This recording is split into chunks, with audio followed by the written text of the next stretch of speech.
Subscribe करें friend of student channel और साथ में ही बेल आइकन भी दबा दें ताकि नोटिफिकेशन मिलती रहे। कैसे हो प्यारे बच्चों, उम्मीद है आप सब बहुत ही अच्छे होंगे। तो बच्चों, इस वीडियो क्लास में हम प्रश्नावली 3.4 का पहला सवाल हल करेंगे। बाकी सभी सवाल मैंने आपको समझा रखे हैं, आप सभी सवालों को इस चैनल पर देख सकते हैं। तो चलिए इस वीडियो क्लास को शुरू करते हैं। तो बच्चों, पहले सवाल में हमें ए से लेकर एच तक 8 कथन दे रखे हैं। हमें बस इतना बताना है कि ये कथन सत्य हैं या फिर असत्य हैं। ठीक है, तो चलिए शुरू करते हैं। तो बच्चों, पहला कथन है सभी आयत वर्ग होते हैं। तो बच्चों, ये कथन असत्य है। अब ये कथन असत्य क्यों है? तो देखो बच्चों, आयत में वर्ग की सभी विशेषताएं नहीं होती हैं। अब यहां हमें ये पता होना चाहिए कि वर्ग की क्या विशेषता होती है और फिर आयत की क्या विशेषता होती है। ठीक है, तो देखो बच्चों, वर्ग की विशेषता क्या होती है? वर्ग की चारों भुजाएं आपस में बराबर लंबाई की होती हैं, लेकिन आयत में ये विशेषता नहीं होती है। भाई, आयत में चारों भुजाएं आपस में बराबर लंबाई की नहीं होती हैं। आयत में आमने सामने की भुजाएं आपस में बराबर लंबाई की होती हैं।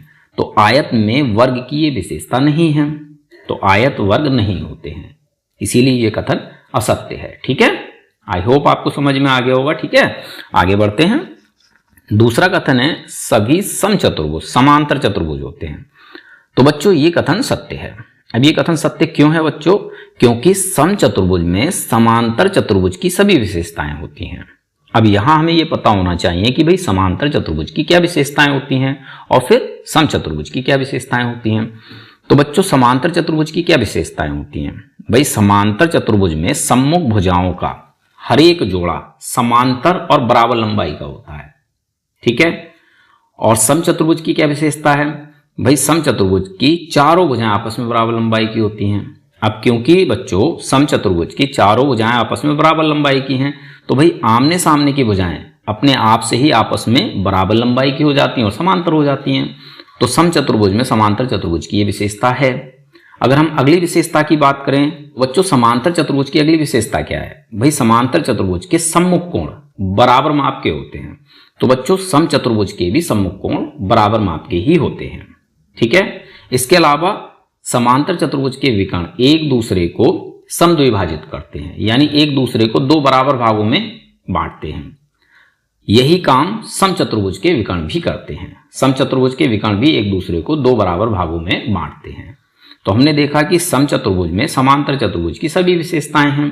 तो भाई, समचतुर्भुज समांतर चतुर्भुज होते हैं। ठीक है, तो ये कथन सत्य है। अगला कथन है बच्चों सभी वर्ग समचतुर्भुज और आयत भी होते हैं। तो बच्चों, ये कथन सत्य है। अब ये कथन सत्य क्यों है? क्योंकि बच्चों वर्ग में समचतुर्भुज और आयत दोनों की ही विशेषताएं होती हैं। देखो, आयत की क्या विशेषता है बच्चों? आयत में आमने सामने की भुजाएं आपस में बराबर लंबाई की होती हैं और हर एक कोण 90 अंश का होता है, और आयत के विकर्ण आपस में बराबर लंबाई के होते हैं। तो ये सभी विशेषताएं वर्ग में होती हैं। क्योंकि वर्ग की चारों भुजाएं आपस में बराबर लंबाई की होती हैं, तो भाई जब चारों भुजाएं आपस में बराबर लंबाई की हैं तो आमने सामने की भुजाएं कैसी हो जाएंगी? ये आपस में बराबर लंबाई की हो जाती हैं या नहीं हो जाती हैं? बिल्कुल हो जाती हैं। तो वर्ग में आयत की ये विशेषता है। इसके अलावा वर्ग का हर एक कोण 90 अंश का होता है और इसके विकर्ण भी बराबर लंबाई के होते हैं। तो वर्ग में आयत की सभी विशेषताएं होती हैं। तो वर्ग आयत होते हैं, लेकिन बच्चों आयत वर्ग नहीं होते हैं। ठीक है, अब बात करते हैं कि वर्ग समचतुर्भुज भी होते हैं। तो देखो बच्चों, समचतुर्भुज की क्या विशेषताएं होती हैं? भाई, समचतुर्भुज की चारों भुजाएं आपस में बराबर लंबाई की होती हैं। तो बच्चों वर्ग में भी चारों भुजाएं आपस में बराबर लंबाई की होती हैं। समचतुर्भुज में सम्मुख कोण बराबर माप के होते हैं। तो बच्चों वर्ग में भी सम्मुख कोण आपस में बराबर माप के ही होते हैं, क्योंकि वर्ग का हर एक कोण 90 अंश का है। तो भाई आमने सामने के कोण कैसे हो जाएंगे? बराबर माप के हो जाएंगे। ठीक है, तो वर्ग में समचतुर्भुज की भी सभी विशेषताएं होती हैं, यानी वर्ग में समचतुर्भुज की सभी विशेषताएं होती हैं और आयत की भी सभी विशेषताएं होती हैं। इसीलिए वर्ग समचतुर्भुज और आयत दोनों ही होते हैं। अगले कथन की बात करते हैं बच्चों। अगला कथन है सभी वर्ग समांतर चतुर्भुज नहीं होते हैं। तो बच्चों, ये कथन असत्य है। अब ये कथन असत्य क्यों है? क्योंकि बच्चों वर्ग में समांतर चतुर्भुज की सभी विशेषताएं होती हैं। तो वर्ग समांतर चतुर्भुज होते हैं, लेकिन यहां लिखा है नहीं होते हैं, तो ये कथन असत्य हो जाता है। ठीक है, समझ में आ गया? चलिए अगला कथन है बच्चों सभी पतंगे समचतुर्भुज होती हैं। तो बच्चों ये कथन असत्य है। अब ये कथन असत्य क्यों है बच्चों? क्योंकि पतंग में समचतुर्भुज की सभी विशेषताएं नहीं होती हैं। भाई देखो, समचतुर्भुज की विशेषता क्या होती है, इसकी चारों भुजाएं आपस में बराबर लंबाई की होती हैं, लेकिन पतंग में चारों भुजाएं आपस में बराबर लंबाई की नहीं होती हैं। ठीक है, तो पतंग समचतुर्भुज नहीं होते हैं, तो ये कथन हो जाता है असत्य।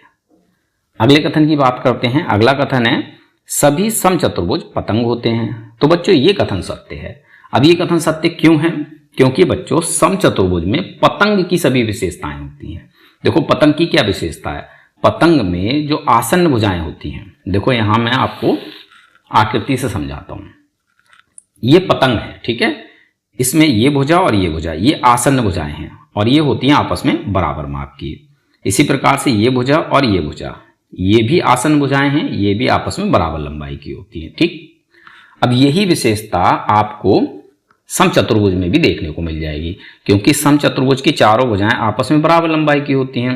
तो देखो ये दोनों आसन्न भुजाएं हो जाएंगी, ये आपस में कैसी हो जाएंगी, बराबर लंबाई की। ये दोनों आसन्न भुजाएं हो जाएंगी, ये भी कैसी हो जाएंगी, आपस में बराबर लंबाई की। तो जो विशेषता पतंग में है वही विशेषता आपको समचतुर्भुज में भी देखने को मिल रही है। और इसके अलावा समचतुर्भुज के ये जो कोण हैं, ये कोण और ये कोण, ये आमने सामने के दो कोण, ये आपस में बराबर माप के होते हैं। तो बच्चों समचतुर्भुज में भी ऐसा ही होता है, समचतुर्भुज में भी आमने सामने के कोण कैसे होते हैं, बराबर माप के होते हैं। यानी समचतुर्भुज में पतंग की ये विशेषता पाई जाती है। इसके अलावा पतंग के विकर्ण एक दूसरे को 90 अंश पर काटते हैं। तो बच्चों समचतुर्भुज के भी विकर्ण एक दूसरे को क्या करते हैं, 90 अंश पर ही काटते हैं। यानी समचतुर्भुज में पतंग की सभी विशेषताएं हैं, तो समचतुर्भुज पतंग होते हैं। ठीक है, आई होप आपको समझ में आ गया होगा। तो सभी समचतुर्भुज पतंग होते हैं, ये कथन सत्य है। ठीक है, आगे बढ़ते हैं। अगला कथन है सभी समांतर चतुर्भुज समलंब होते हैं। तो बच्चों ये कथन भी सत्य है। अब ये कथन सत्य क्यों है? क्योंकि बच्चों समांतर चतुर्भुज में समलंब की सभी विशेषताएं होती हैं।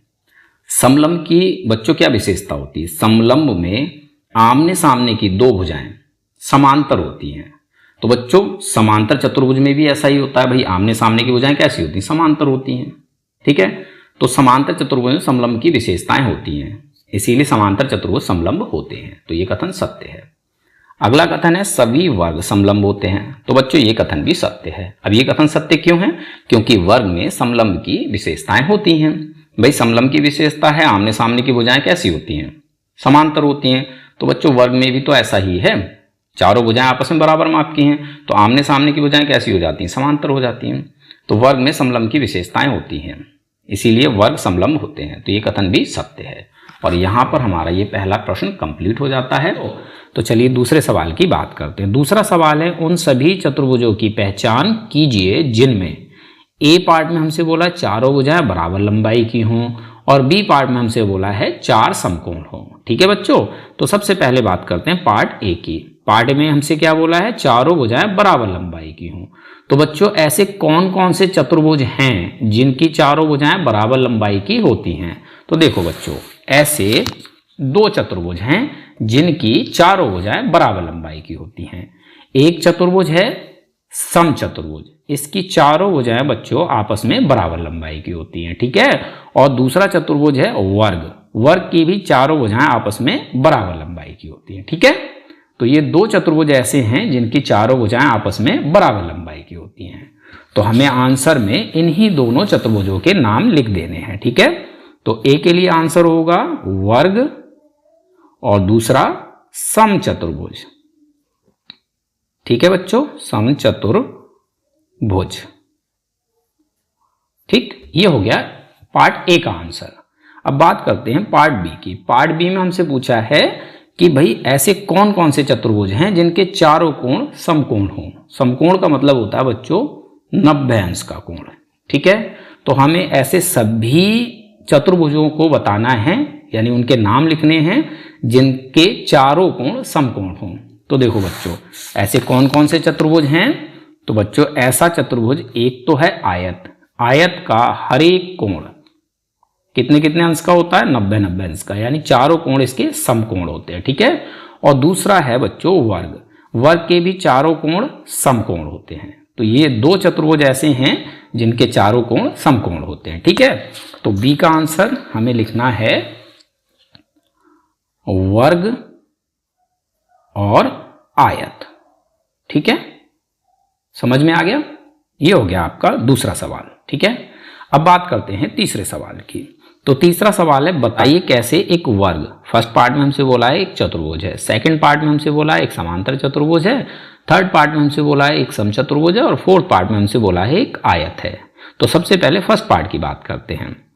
एक वर्ग एक चतुर्भुज कैसे है, हमें यह बताना है। तो बच्चों चतुर्भुज क्या होता है? एक ऐसी आकृति जिसकी 4 भुजाएं होती हैं, चतुर्भुज कहलाता है।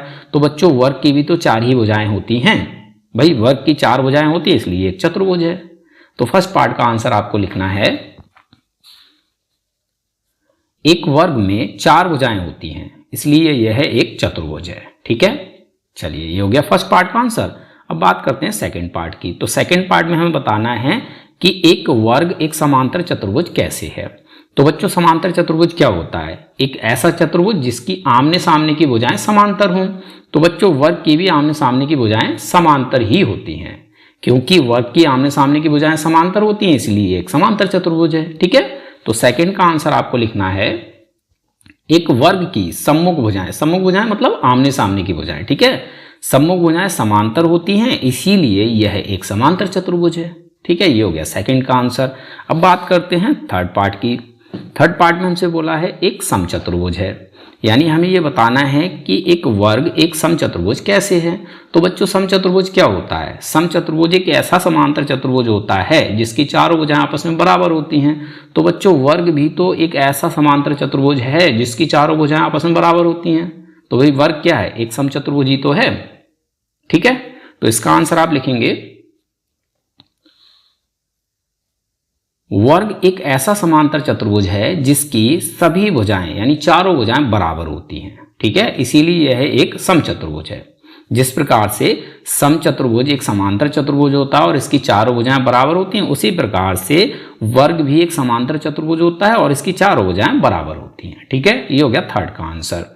अब बात करते हैं भाई फोर्थ पार्ट की। तो फोर्थ पार्ट में हमसे बोला, बताइए एक वर्ग एक आयत कैसे है। तो भाई आयत क्या होता है बच्चों? आयत एक ऐसा समांतर चतुर्भुज होता है जिसका हर एक कोण 90 अंश का होता है, यानी चारों कोण समकोण होते हैं। तो बच्चों वर्ग भी एक ऐसा समांतर चतुर्भुज है जिसके चारों कोण समकोण होते हैं। ठीक है, तो इसका आंसर आपको लिखना है, वर्ग एक ऐसा समांतर चतुर्भुज होता है जिसके सभी कोण समकोण होते हैं इसीलिए यह एक आयत है। यहां पर आपका तीसरा प्रश्न भी कंप्लीट हो जाता है। उम्मीद है सवाल आपको समझ में आ गया होगा।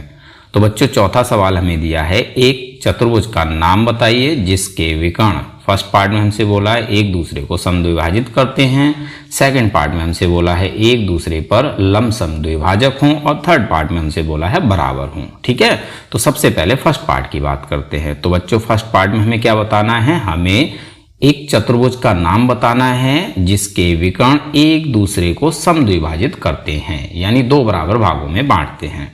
तो हम अच्छे से जानते हैं समांतर चतुर्भुज, आयत, वर्ग और समचतुर्भुज के विकर्ण एक दूसरे को समद्विभाजित करते हैं। तो इनमें से आप कोई सा भी एक चतुर्भुज लिख सकते हैं। तो यहाँ हम आंसर में लिख देते हैं भाई आयत। ठीक है, आयत के विकर्ण बच्चों एक दूसरे को क्या करते हैं? समद्विभाजित करते हैं, यानी 2 बराबर भागों में बांटते हैं। तो ये हो गया फर्स्ट पार्ट का आंसर। ठीक है, अब बात करते हैं सेकंड पार्ट की। तो बच्चों सेकंड पार्ट में हमें क्या बताना है? हमें एक ऐसे चतुर्भुज का नाम बताना है जिसके विकर्ण एक दूसरे पर लमसम द्विभाजक हों, यानी जब विकर्ण एक दूसरे को काटें तो जिस बिंदु पर काटे वहां पर 90 डिग्री का कोण बने। तो हमें पता है ऐसे चतुर्भुज वर्ग और समचतुर्भुज होते हैं। तो आप दोनों में से किसी का भी नाम ले सकते हैं यहाँ पर। तो यहाँ हम लिख लेते हैं भाई वर्ग। ठीक है बच्चों, वर्ग के विकर्ण कैसे होते हैं? एक दूसरे पर लंब समद्विभाजक होते हैं। ठीक है, तो ये हो गया सेकंड पार्ट का आंसर। अब बात करते हैं थर्ड पार्ट की। तो बच्चों थर्ड पार्ट में हमें क्या बताना है? हमें एक ऐसे चतुर्भुज का नाम बताना है जिसके विकर्ण बराबर हों। तो बच्चों हमें पता है आयत और वर्ग दोनों के ही विकर्ण कैसे होते हैं? बराबर होते हैं। तो यहाँ पर आप आयत या वर्ग दोनों में से कोई भी नाम लिख सकते हैं। तो यहाँ हम लिख लेते हैं भाई वर्ग। ठीक है, तो ये हो गया थर्ड पार्ट का आंसर। यहाँ हमारा चौथा प्रश्न हो जाता है। ठीक है, अब बात करते हैं 5वें प्रश्न की। तो 5वां प्रश्न है बच्चों, बताइए एक आयत उत्तल चतुर्भुज कैसे है। अब बच्चों ये उत्तल चतुर्भुज क्या होता है, देखो बच्चों, ऐसा चतुर्भुज जिसके दोनों विकर्ण चतुर्भुज के अंदर होते हैं उसे हम कहते हैं उत्तल चतुर्भुज, और अगर एक भी विकर्ण चतुर्भुज के बाहर है तो उसे हम कहते हैं अवतल चतुर्भुज। चलिए मैं आपको एक फिगर से समझाता हूं। देखो एक चतुर्भुज हम इस तरह से बना लेते हैं भाई, ये हो गया चतुर्भुज, 4 भुजाएं हैं, 1 2 3 4, ठीक है, ये हो गया चतुर्भुज। अब ये हो गया चतुर्भुज के अंदर का भाग, ठीक है। तो देखो इसका एक विकर्ण तो इस चतुर्भुज के अंदर है, लेकिन दूसरा विकर्ण देखो ये रहा, ये है चतुर्भुज के बाहर, तो ये है अवतल चतुर्भुज, ठीक है, क्लियर है। अब हम बना लेते हैं आयत। हमसे बोला है भाई आयत एक उत्तल चतुर्भुज क्यों है, तो आयत उत्तल चतुर्भुज इसलिए है बच्चों क्योंकि इसके दोनों विकर्ण, एक विकर्ण ये रहा और दूसरा विकर्ण ये रहा, ये दोनों ही विकर्ण इस आयत के अंदर हैं, कोई भी विकर्ण बाहर नहीं है, ठीक है, इसीलिए आयत एक उत्तल चतुर्भुज है। तो यहां आप आंसर में लिखोगे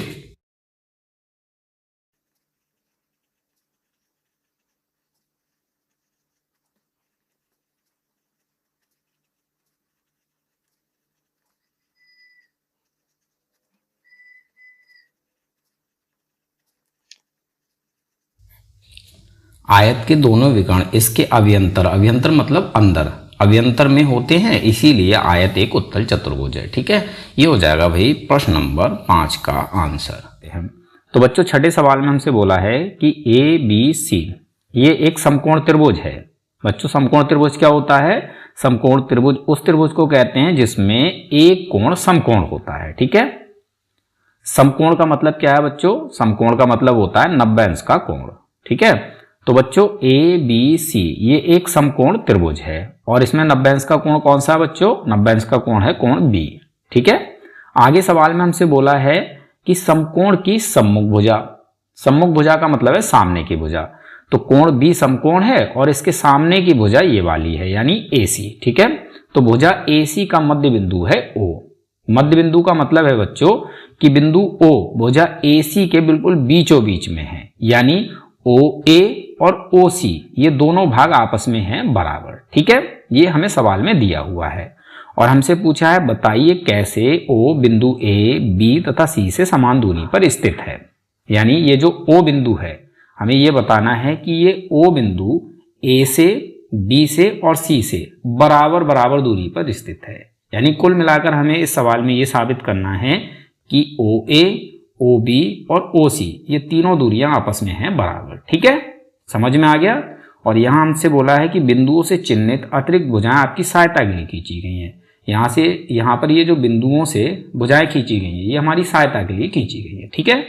चलिए अब देखिए बच्चों इस सवाल को हमें हल कैसे करना है। पहले तो मैं आपको ओरल समझा देता हूं, आपको अच्छे समझ में आ जाएगा। देखो बच्चों अगर हम इस पूरी आकृति को ध्यान से देखें तो ये आकृति क्या है, ABCD ये एक चतुर्भुज है, ठीक है। अब इस चतुर्भुज में बच्चों AD और BC ये दोनों समांतर भुजाएं हैं, ठीक है, और AB तथा CD ये समांतर भुजाएं हैं और कोण B है 90 अंश का। अब क्योंकि बच्चों AD और BC समांतर हैं और AB तथा CD समांतर हैं तो ये जो आमने सामने की भुजाएं हो जाएंगी, समांतर भुजाएं, ये आपस में हो जाएंगी बराबर, ठीक है। अब क्योंकि आमने सामने की भुजाएं बराबर हैं और एक कोण समकोण है तो दूसरा कोण भी समकोण होगा, तीसरा कोण भी समकोण होगा और चौथा कोण भी होगा समकोण, ठीक है। तो इस प्रकार से ये जो ABCD है ये एक आयत हो जाएगा, ठीक है। ये क्या है, ये एक आयत है और हमें पता है बच्चों कि आयत के विकर्ण बराबर लंबाई के होते हैं। तो देखो बच्चों इस आयत का एक विकर्ण है AC और दूसरा विकर्ण है BD। ये दोनों ही विकर्ण बच्चों कैसे होंगे, आपस में बराबर लंबाई के, यानी AC बराबर होगा BD के, ठीक है। इसके अलावा बच्चों हमें ये पता है कि आयत के विकर्ण एक दूसरे को संद्विभाजित करते हैं, यानी आयत के विकर्ण एक दूसरे को जिस बिंदु पर काटते हैं इस बिंदु पर ये एक दूसरे को दो बराबर भागों में बांटते हैं। तो यहाँ बच्चों AC और BD ये दोनों विकर्ण एक दूसरे को बिंदु O पर काट रहे हैं। तो O पर काटने का मतलब है कि ये दोनों ही विकर्ण एक दूसरे को बिंदु O पर दो बराबर भागों में बांट रहे हैं। देखो बच्चों AC बिंदु O पर कट रहा है तो बिंदु O पर AC दो भागों में बट रहा है, एक भाग है OC और दूसरा भाग है OA। ये दोनों ही भाग बच्चों आपस में हैं बराबर। ठीक है, इसी प्रकार से विकर्ण BD बिंदु O पर कट रहा है, तो ये भी बिंदु O पर दो भागों में बट रहा है, एक भाग है OD और दूसरा भाग है OB, तो ये दोनों भाग भी आपस में बराबर हैं। ठीक है, अब देखो बच्चों, क्योंकि आयत के विकर्ण आपस में बराबर होते हैं, तो इनके ये जो आधे आधे भाग हैं ये भी तो चारों के चारों भाग आपस में बराबर होंगे या नहीं होंगे भाई? पूरे पूरे विकर्ण अगर आपस में बराबर हैं तो इनके आधे आधे भाग भी आपस में बराबर होंगे। तो यहां से हम ये साबित कर पाएंगे कि भाई OA बराबर है OB बराबर है OC बराबर है OD, और इस सवाल में हमें यही साबित करना है कि OA OB और OC ये तीनों भाग आपस में बराबर हैं। ठीक है, समझ में आ गया? यानी बिंदु O से A की दूरी, O से B की दूरी और O से C की दूरी ये बराबर दूरी है। ठीक है, A B C इन तीनों ही बिंदु से बिंदु O समान दूरी पर स्थित है। इस प्रकार से हम इसको साबित करेंगे। ठीक है, अब हमें इसे लिखना कैसे है? तो देखो बच्चों, हल में हमें लिखना है AD समांतर है BC, यह है AD और यह है BC, यह है समांतर। ठीक है, इसी प्रकार से AB समांतर है CD, ये AB है और यह है CD, ये भी समांतर है। ठीक है, और इसके अलावा कोण B समकोण है, कोण B समकोण है। तो ऐसी स्थिति में बच्चों चतुर्भुज ABCD क्या हो जाता है? ये एक आयत है। ठीक है, और आयत के विकर्ण बराबर लंबाई के होते हैं और एक दूसरे को समद्विभाजित करते हैं। ठीक है, अब यहाँ आयत के विकर्ण कौन से हैं? एक विकर्ण AC है, दूसरा विकर्ण BD है, तो ये दोनों विकर्ण आपस में कैसे हैं? बराबर हैं। यानी AD AC, ठीक है, AC बराबर है BD। क्यों? क्योंकि दोनों ही आयत के विकर्ण हैं और आयत के विकर्ण आपस में बराबर होते हैं। तथा OA और OC ये आपस में बराबर हैं, OA बराबर OC। क्यों? क्योंकि आयत के विकर्ण एक दूसरे को समद्विभाजित करते हैं। ठीक है, इसी प्रकार से OB बराबर है OD, OB बराबर है OD। ठीक है बच्चों, अब देखो, क्योंकि पूरे पूरे विकर्ण आपस में बराबर हैं, यानी AC बराबर है BD, तो इनके ये जो आधे आधे भाग हैं ये चारों के चारों आधे आधे भाग भी आपस में बराबर होंगे या नहीं होंगे? बिल्कुल होंगे। देखो कैसे? AC का अगर हम हाफ करें, हाफ यानी आधा ऑफ AC का आधा। अब AC का आधा बच्चों क्या होगा? AC का आधा है OA या फिर OC, तो यहां हम लिख लेते हैं OA। ठीक है, यह है AC का आधा। ठीक है, बराबर भाई AC का आधा बराबर होगा BD के, हाफ ऑफ BD। ठीक है, अब BD का आधा क्या है बच्चों? BD का आधा है OB और OD, तो भाई बराबर में आ जाएगा OB। तो यहां से हमें क्या मिला कि भाई AC का आधा OA है जो कि BD के आधे OB के बराबर है, तो यहां OA बराबर हो गया OB।